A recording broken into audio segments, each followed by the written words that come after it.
Hello and welcome to Lavneesh Sir ki class. This is Directorate of Education GNCT of Delhi's worksheet number 20, and it is only for class 6 students. It has taken from the subject science and we will learn and understand the topic electric fuse in this worksheet. So students, आज की इस worksheet में जिस topic पर हम discussion करेंगे वो है इलेक्ट्रिक फ्यूज. आखिर ये फ्यूज होता क्या है? आपने फ्यूज का नाम तो जरूर सुना होगा. I am damn sure. So without wasting our time, let's start and understand with me. What is fuse? When a large amount of electricity passes through a fuse, it gets burned and breaks and thus stops the flow of that excess current in the electrical circuit.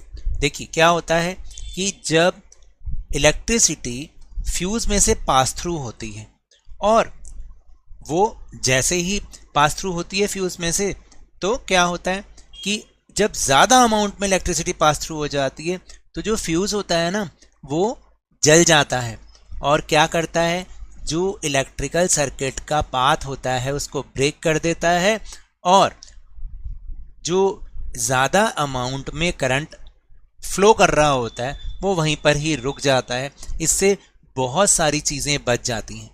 Thus, excess current will not reach up to the electrical equipment like fan, TV, washing machine, and these will be safe from excess electric current. और इससे क्या होता है कि ये जो excess current होता है ये आगे नहीं पहुंच पाता. और कहाँ तक नहीं पहुंच पाता? जो कि इलेक्ट्रिकल इक्विपमेंट होता है, जो कि मेन इक्विपमेंट होता है ना, वहाँ तक नहीं पहुंच पाता. जैसे कि पंखा, टीवी, वॉशिंग मशीन, और ये सब उस एक्सेस इलेक्ट्रिक करंट से खराब होने से बच जाते हैं.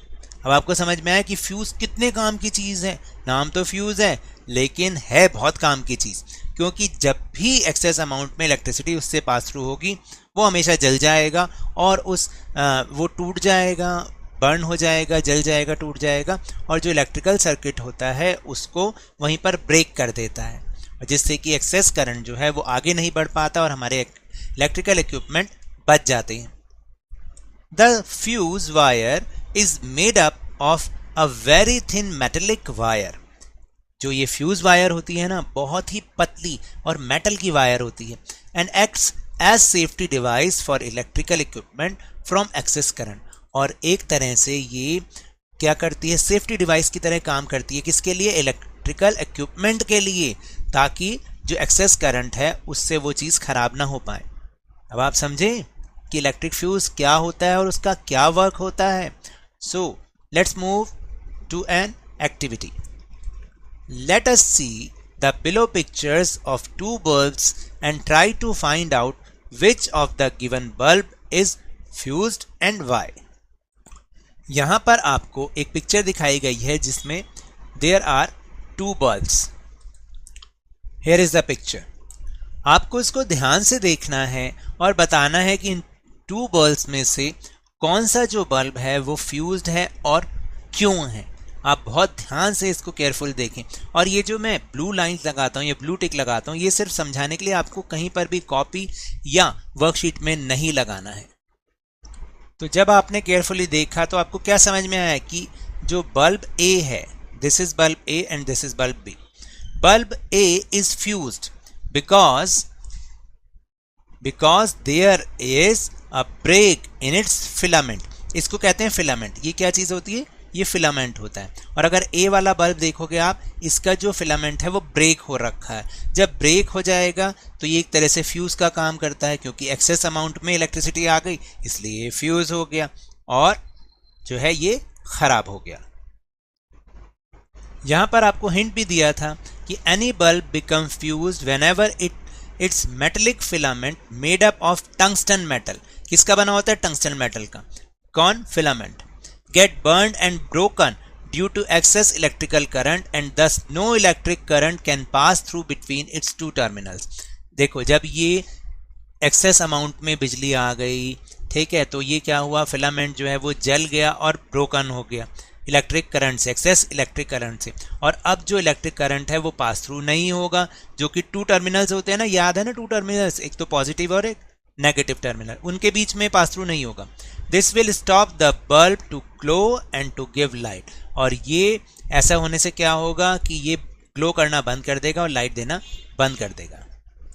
But do you know air is a bad conductor of electricity. आपको पता है जो एयर होती है वो इलेक्ट्रिसिटी की बैड कंडक्टर होती है, यानी कि अपने वो अंदर से पास थ्रू इलेक्ट्रिसिटी को नहीं होने देती। If air were the good conductor of electricity, electricity could reach the bulb without wiring and the bulb could light without wires. अगर ऐसा होता ना, अगर एयर गुड कंडक्टर होती इलेक्ट्रिसिटी की, तो बल्ब तक बिना तार के ही इलेक्ट्रिसिटी पहुंच जाती और बल्ब जो है ग्लो करने शुरू कर देता और बिना ही वायर के वो लाइट देना शुरू कर देता।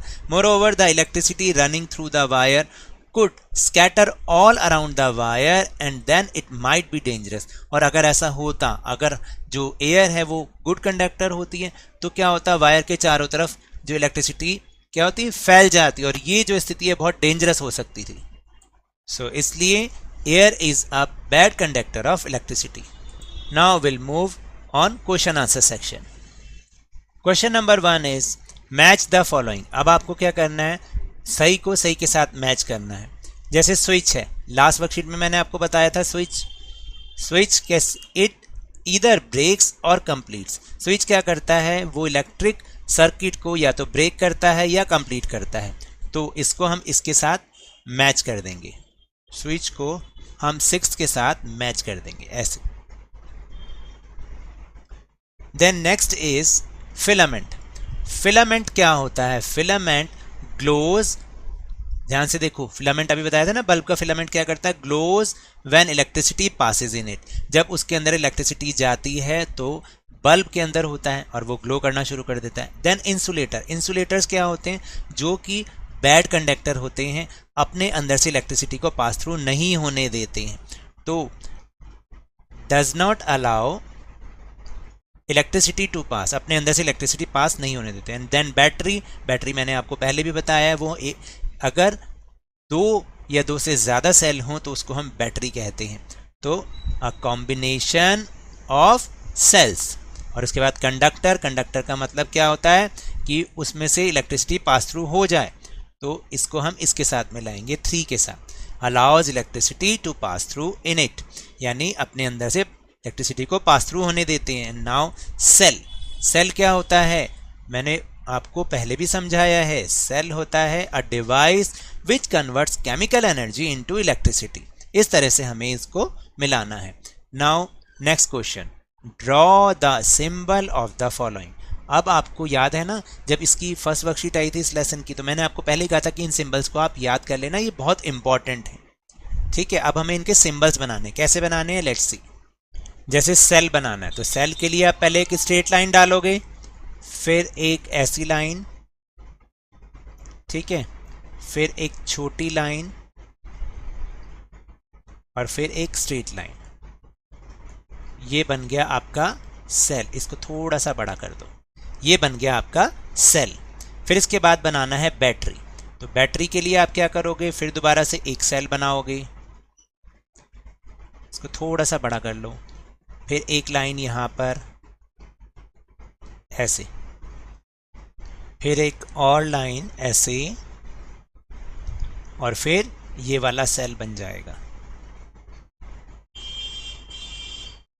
ऐसे। इस तरह से आप इसको बनाएंगे। ये बन गया आपका सेल का साइन। फिर बनाना है हमें बल्ब का साइन। तो बल्ब के लिए पहले 2 स्ट्रेट लाइन ऐसे बना लीजिए, ठीक है, और अब क्या करना है, ऐसे, और इसकी तरफ चारों तरफ हमें लगाना है गोल। ये होता है बल्ब का साइन। उसके बाद स्विच ऑन करना है। तो स्विच ऑन वाले में कैसे होना चाहिए, पूरा सर्किट मिला हुआ होना चाहिए। तो आप ऐसे करेंगे, फिर एक स्ट्रेट लाइन यहाँ पर और यहाँ पर थोड़ा सा डार्क कर दो, यहाँ पे डार्क कर दो, और इसको इस तरह से मिला दो। ये बन गया स्विच ऑन, ठीक है। अब आपको क्या करना है, स्विच ऑफ बनाना है।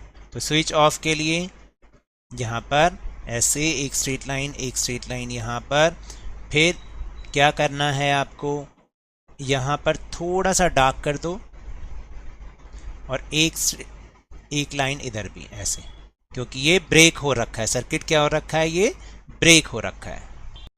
ऐसे आप यहां पर भी बना दो। तो इस तरह से हमें बनाना है। तो ये आपके सारे सिंबल पूरे हो जाएंगे।